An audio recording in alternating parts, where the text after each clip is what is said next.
안녕하세요, 루트나입니다. 인스타360의 최신 카메라 원 RS가 출시된 지 벌써 한 달이 다 되었는데요. 이번 영상에선 최신의 원 RS 버전을 약 3개월 사용하면서 정리한 팁들을 요약해서 말씀드릴 수 있도록 하겠습니다. 자, 먼저 카메라 세팅입니다. 인스타360 원 RS는 전작인 R과 비슷하지만 추가된 기능들을 포함해서 새롭게 세팅하시는 것을 추천드립니다. 기본적으로 원 RS의 기능은 화면을 위에서 아래로 내리는 경우에 전체 카메라 세팅, 아래에서 위로 올리는 경우 촬영 영상 확인, 왼쪽에서 오른쪽으로 드래그하는 경우 촬영 모드 변경, 오른쪽에서 왼쪽으로 드래그하는 경우 카메라 촬영 세팅 모드를 사용할 수 있도록 되어 있습니다. 첫 번째, 위에서 아래로 내려서 카메라 세팅 모드로 전환해서 왼쪽 하단을 보시면 카메라에 내장된 플로우 스테이트 안정화 기능의 강도를 조절할 수 있게 되었습니다. 익스트림 스포츠 등의 진동이 심한 촬영을 제외하고는 낮음으로 설정하시길 추천드립니다. 두 번째, 오른쪽 지시등의 경우에는 카메라 상태 확인자 켜두시는 것이 유리하며 야간에는 지시등이 밝기 때문에 촬영에 방해가 될 수 있으므로 꺼두시길 권장해 드립니다. 세 번째, 카메라 세팅 모드 다음 화면을 보시면 그리드와 퀵 캡처 모드는 항상 켜두시길 권장해 드리고, 네 번째, 설정에서 선명도는 중간으로 해두시길 권장해 드립니다. 기타 세팅들은 촬영 조건에 따라서 상해질 수 있기 때문에 사용자의 조건에 맞추어 설정하시면 되겠습니다. 인스타360 원 RS 카메라의 경우에 무엇보다 꼭 설정해 두는 것이 유리한 게 바로 커스텀 세팅을 퀵 메뉴에 저장해 두는 것입니다. 하시는 방법은 저장하고자 하는 카메라 모드 세팅을 설정해 줍니다. 예를 들면 4K 24프레임을 설정하고 거기에 더해서 인스턴트 줌에서 원하는 화각을 설정해 주시고 퀵 메뉴를 누르고 원하는 슬롯의 오른쪽에 설정 화면을 눌러주시면 세팅이 완료됩니다. 아무래도 가장 자주 사용하는 우선순위대로 저장해 두시면 빠르게 전환해서 사용하시는데 무척 편리합니다. 인스타360 원 RS의 경우에는 정말 다양한 촬영 모드가 있습니다. 자, 무엇보다 이제는 플로우 스테이트 안정화 기능이 카메라에 내장되어 있기 때문에 이 모드를 사용하시는 것을 적극 권장해드리고, 원 R 버전의 프로 모드가 원 RS 버전에서는 포스트 모드로 새롭게 네이밍되었습니다. FPV 촬영이나 수평 잠금 모드를 사용하시는 경우에는 포스트 모드로 촬영을 하시고 이후에 앱을 통해서 프로세싱을 해주셔야 합니다. 자, 동영상 촬영에서 가장 무난한 선택으로는 플로우 스테이트 모드에서 4K 30프레임 리니어 화각, 색상은 비비드 컬러 촬영을 추천드립니다. 그리고 원 RS에서 가장 마음에 드는 점 한 가지는 바로 와이드 스크린 모드인데요. 영화 같은 비율뿐만 아니라 화질도 뛰어나서 원 RS를 사용하면서 정말 많이 사용하게 되었습니다. 와이드 스크린 모드의 경우 4K 부스트 렌즈를 이용하면 6K 동영상을, 1인치 렌즈를 사용하면 5K 동영상을 촬영하실 수 있습니다. 다만 와이드 스크린 모드는 플로우 스테이트 기능을 지원하지 않기 때문에 촬영 후 PC 앱인 인스타360 스튜디오 2022를 통해서 프로세싱을 해주거나 촬영 파일을 바로 사용하기 위해서는 삼각대 등에 고정해서 촬영하거나 짐벌 촬영을 해야 흔들림 현상을 없앨 수 있습니다. 또 광량이 낮은 곳에서 촬영을 추천하지 않기 때문에 실내 촬영의 경우에는 충분한 조명이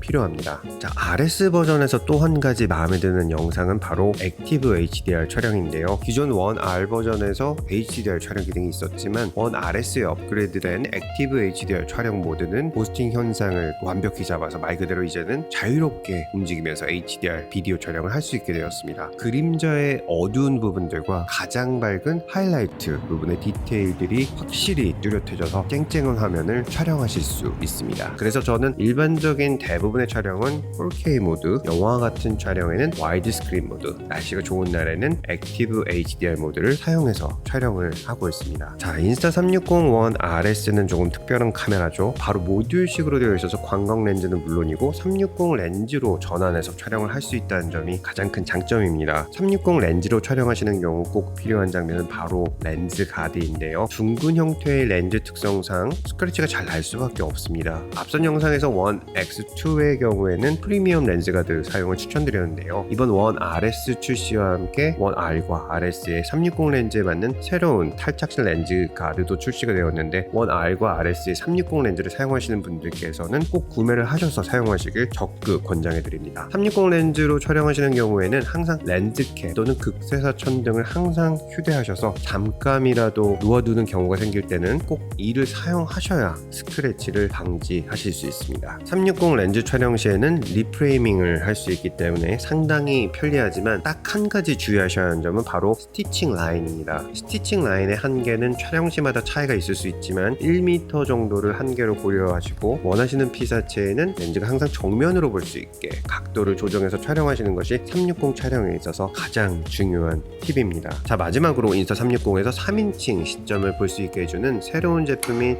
백팩 마운트를 사용해 보았는데요. 백팩 마운트는 무엇보다 단단하게 고정할 수 있어서 촬영에 용이하고 어느 백팩이든 쉽게 탈부착해서 사용할 수 있고 또 각도 조절이 용이하게 설계가 되어서 무척 좋았습니다. 백팩 마운트는 최근에 출시가 되었는데 3인칭 시점의 촬영을 원하시는 분들께 아주 좋은 장비가 될 것으로 적극 추천드리도록 하겠습니다. 시청해주셔서 감사드립니다. 보스턴에서 루트9이었습니다.